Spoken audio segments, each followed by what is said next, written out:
क्या आपको बहुत ही हेवी मेंस्ट्रुअल फ्लो है या फाइब्रॉइड है जिसके कारण आप यूट्रस रिमूवल का ऑपरेशन करवाने जा रही हैं, तो मेरेना एक अच्छा ऑप्शन आपके लिए हो सकता है। मेरेना होता क्या है? मेरेना एक बहुत ही small plastic T shape hormonal device होता है जिसे हम यूट्रस के अंदर वेजाइना के थ्रू प्लेस करते हैं। इस डिवाइस के स्टेम में एक हार्मोन होता है जिसे हम बोलते हैं प्रोजेस्टेरोन हार्मोन। ये हार्मोन आपकी on the daily basis 20 microgram की रेट से आपकी यूट्रस के अंदर रिलीज होता रहता है और उसकी जो इंटरनल लाइनिंग है उसको धीरे धीरे थिन करता जाता है। ऐसा नहीं है कि हर किसी को जिसको हेवी मेंस्ट्रुअल ब्लीडिंग हो रही है हम मेरिना डाल सकते हैं। हमें कुछ क्राइटेरियाज को क्वालिफाई करना पड़ता है और कुछ क्राइटेरियाज होते हैं जिसमें मेरिना डालना खतरनाक हो सकता है। जैसे कि किसी को ब्रेस्ट कैंसर हो, किसी को ओवेरियन कैंसर हो, ऑलरेडी उनकी टमी या फिर यूट्रस के अराउंड कोई इन्फेक्शन हो, या फिर लिवर डिजीज हो, या कोई इस ड्रग की जो कि मेरिना रिलीज करता है स्लोली उसके लिए एलर्जिक हो। सो सम सिचुएशन है वो हमें रूल आउट करना पड़ता है मेरिना डालने के पहले।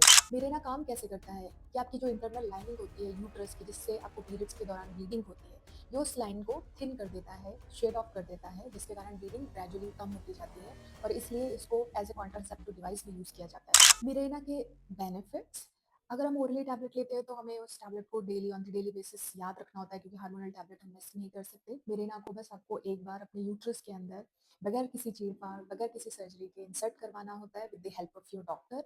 ये वहाँ पे 5 साल तक रह सकता है अगर कोई आपको मेजर साइड इफेक्ट नहीं है।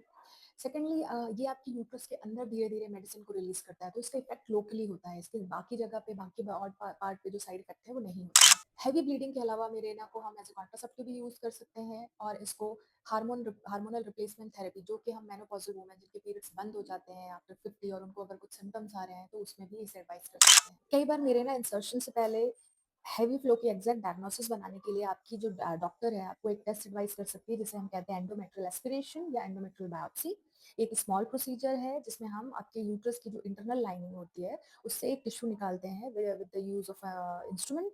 बहुत ही सिंपल प्रोसीजर है और इस टिश्यू को हम जांच के लिए भेजते हैं लैब में जस्ट टू चेक कि आपको इन फ्यूचर कोई कैंसर होने का खतरा तो नहीं है या अभी आपको करंट में कोई कैंसर तो नहीं है जिसके कारण आपको ब्लीडिंग हो रही है।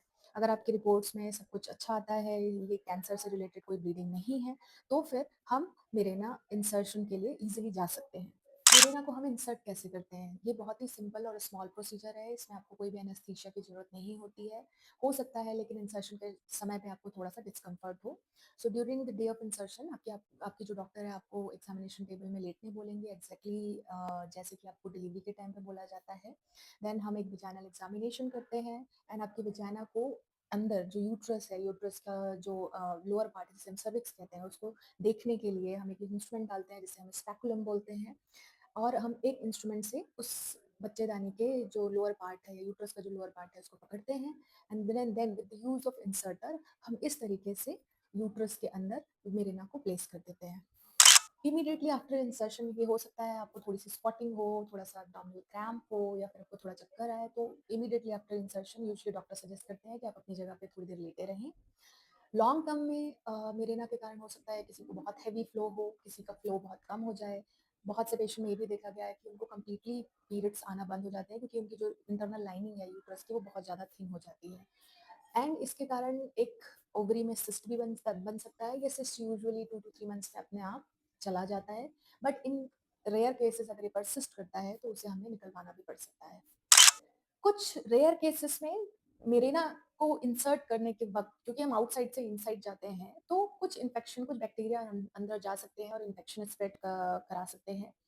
रेयर केसेस में ये परफोरेशन कॉज करा सकता है, इट मीन्स ये यूट्राइन की वॉल को फाड़ते हुए ऊपर की ओर जा सकता है, बट ये जो सारे इंसिडेंसेस हैं ये बहुत ही रेयर हैं एंड कभी कभार बिकॉज ऑफ जैसे मल्टी पैरस वुमेन होती है जिनके बहुत सारे नॉर्मल डिलीवरी हुई हो, उनका जो लोअर पार्ट ऑफ वूम का जो पार्ट होता है बच्चेदानी का वो लूज होता है, तो ये कई बार अपने से एक्सपेल भी हो जाता है।